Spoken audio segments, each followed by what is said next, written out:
m'appelle Jean-Baptiste André.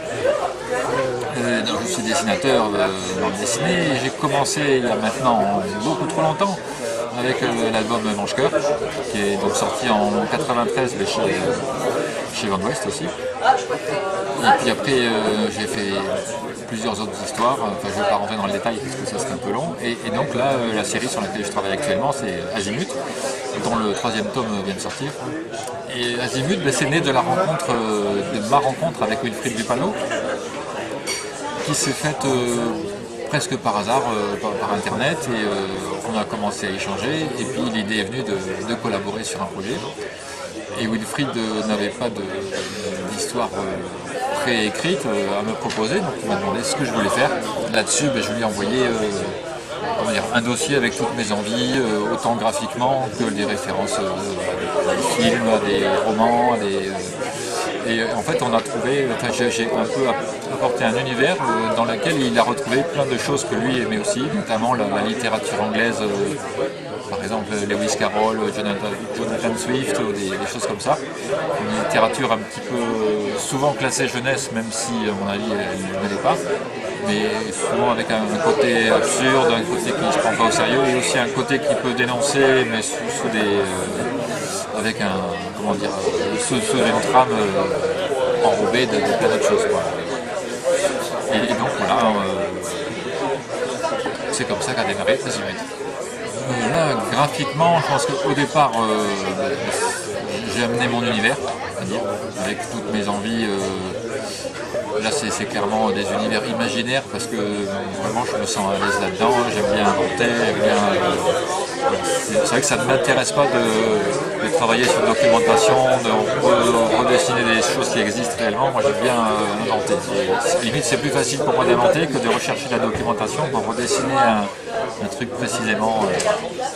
Alors, mais pour créer un personnage, d'abord, je m'appuie sur la description au texte que m'en fait Wilfried, mais ça peut être, je prends beaucoup aussi en compte le caractère du personnage, sa façon telle que je l'imagine, comme il peut bouger, etc. Et là-dessus, je crayonne beaucoup. Je fais beaucoup de, par exemple, je sais pas pour Mani, l'héroïne là, je vais faire plusieurs visages. Bon, c'est vrai que l'idée c'était que ce soit un personnage féminin un petit peu sexy.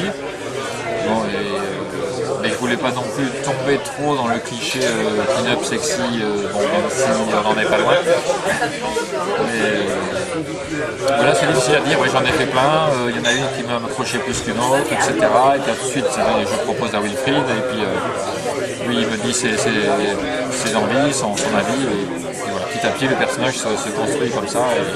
C'est valable un peu pour tous les personnages. C'est vrai que dans l'ensemble, Wilfried a validé tout de suite les personnages tels que je lui ai proposé, sauf quelques personnages secondaires. Par exemple, je pense au Baron Chagrin qui apparaît dans le 2e tome.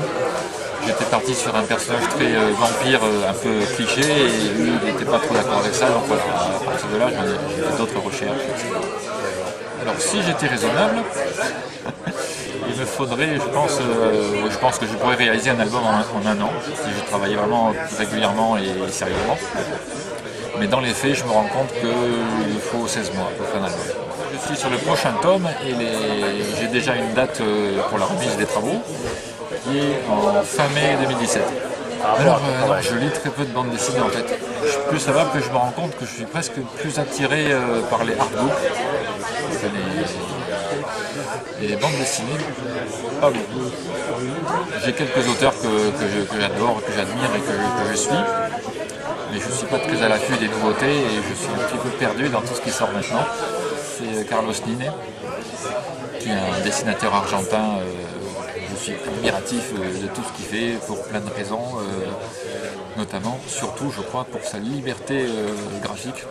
Il a construit un code qui lui est propre, et dans ce code, comme c'est lui le maître de son vocabulaire, quoi, il le maîtrise tellement bien qu'il peut faire tout avec une liberté incroyable et c'est toujours magnifique.